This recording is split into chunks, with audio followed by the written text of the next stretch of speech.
Қайырлы күн, құрметті желі қолданушылар. Мен қазір Кентау қаласындамын. Номері 14-ші мектептемін, Әл-Фараби атындағы.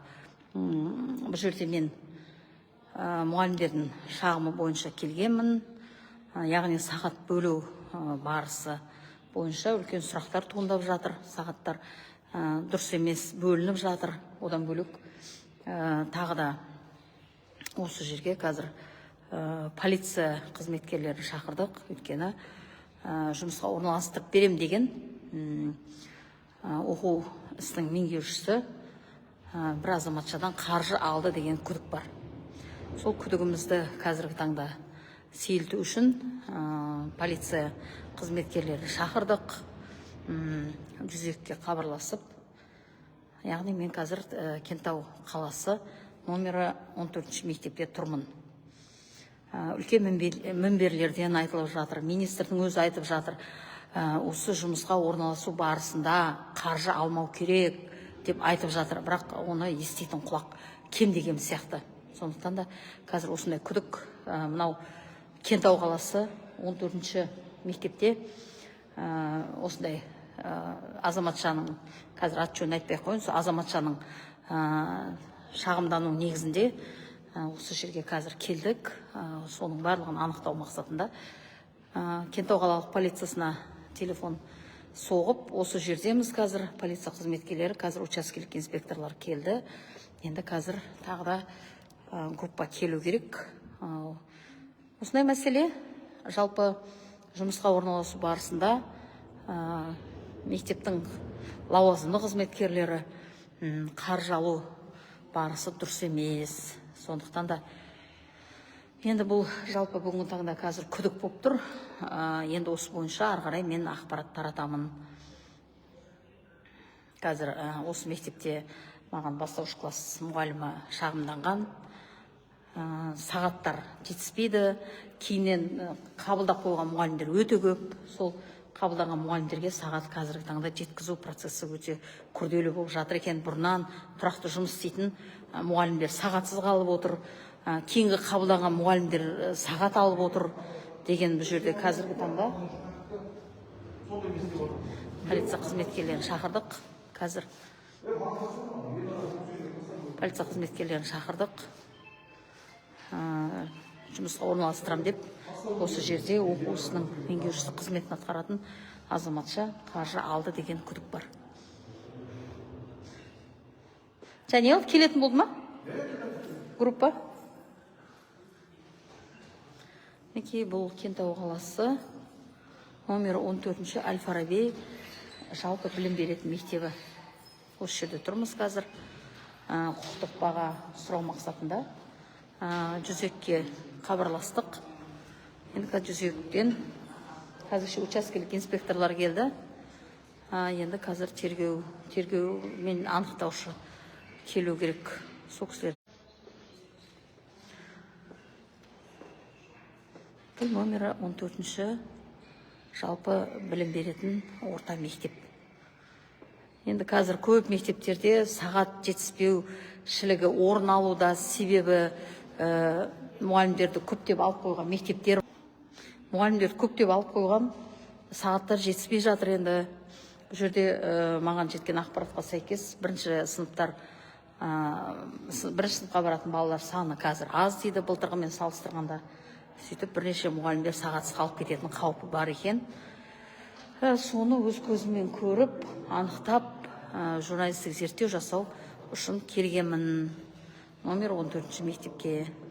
Сөйтсек, бұл жерде тағы да бір сондай жұмысқа орналастыру үшін қаржы алған мәселеде орын алған екен. Енді ол бойынша қазір құзырлы мекемелерге арыз жазылады. Ары қарай ол құзырлы мекемелердің еншісіндегі дүние. Жалпы осы Кентау қаласындамын, номер 14-ші мектептемін. Қазір енді бұл тек қана бұл Кентау қаласында емес, көп өңірлерде осы сағат жетіспеушілік мәселесі орын алып тұр. Енді осы бойынша қаншама азаматшалар маған жазып жатыр. Мен үлгергенше барып, көріп, сауалдар қойып, хаттар жолдап жатырмын.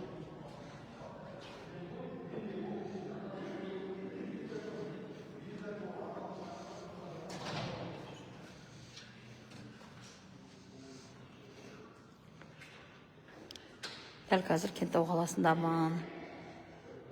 Жерде сол екі мәселе: сағат жетіспеушілік, одан кейін жұмысқа қабылдау үшін қаражат алды деген уәжбен келіп тұрмын осы жерге. Енді оны қазір құзырлы мекемелер анықтайды, оған құқықтық баға береді. Мен енді оған құқықтық баға бере алмаймын. Мені толғандырып отырған мәселе, неге мұғалімдерді шамадан тыс алған бұл мектептің қазіргі директоры жаңадан келген екен, келгеніне бір ай ғана уақыт болған екен, ротациямен келіп. Сондықтан да Кентауда осындай мәселе.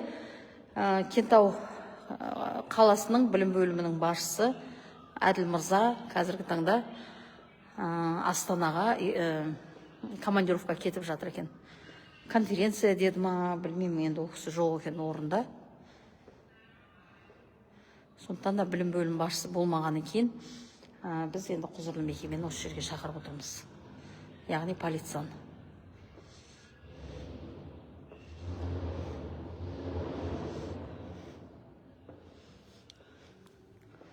Жалпы осы бойынша мен сіздерге ары қарай да ақпарат таратамын. Қазір құзырлы мекемелер келгеннен кейін тікелей эфирге түсірем, немесе мақала ретінде жариялаймын. Кентау қаласы номер 14 мектеп. Бұл мектепте мынандай көрсетейінші, маған ұнаған мынандай шаңырақ сияқты істеп қойған екен. Мінекей қолдан жасаған, ол әдемі қылып жасапты. Жалпы осы тамыз конференциясы ма? Иә, тамыз конференциясы аудандарда өтті, облыста өтті, енді республикада өтетін шығар.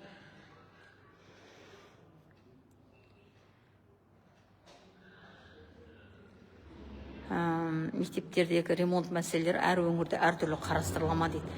Жоқ, барлық жерде бірдей ғой. Барлық жерде мектепке красканы, сырды, әкті, енді әктейтін мектептер болса, щетка бар, ана жаңағы красканы араластыратын разбавитель бар, тағы да басқа сол ремонтқа қатысты заттарды оны әр өңірдің осы білім бөлімдері беру керек, қамтамасыз ету керек. Өйткені оған бюджеттің есебінен қыруар қаржы бөледі. Сондықтан да оған мұғалімдер ешқандай краска, щетка ондай алмау керек. Себебі ол мемлекеттен бөлінетін қаржы есебінен жасалу керек. Қандай сұрақтарыңыз бар, қойсаңыздар, білімім жеткенше, шама шарқым жеткенше заң аясында жауап беремін.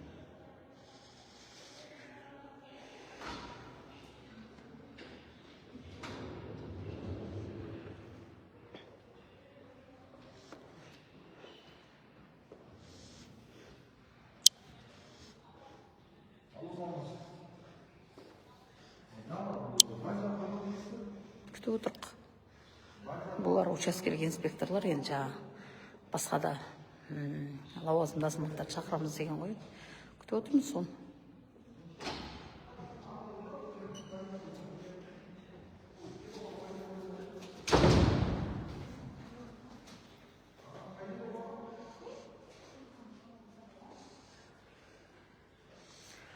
Жалпы осы қазір көп мектептерде сағат бөлу процесі, сағат жетіспейді деп жатыр.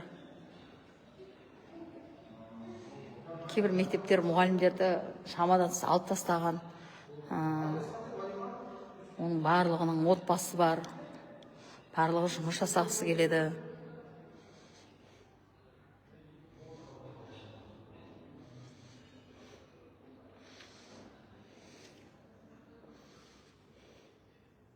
Келе ма ана кісілер? Не ма? Келді ма? Қазір азаматтар келді дейді.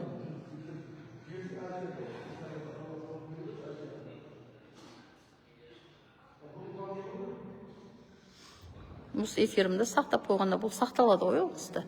Өз кейбір бір уақыт өткен кезде өзінен өзі өшіп кетеді, оған дейін тұрады.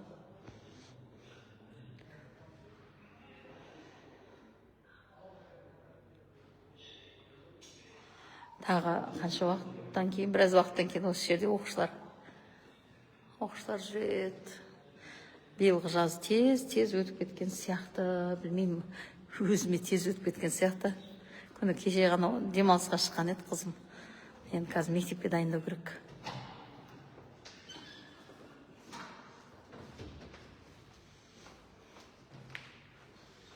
Şurada қанша оқушы бар деді, қазір сұрайсың айтшы.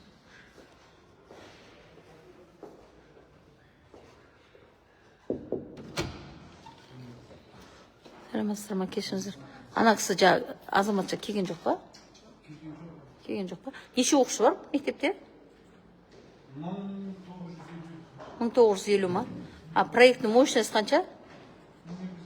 1260 балаға расчетталған, міне көрдіңіздер ма?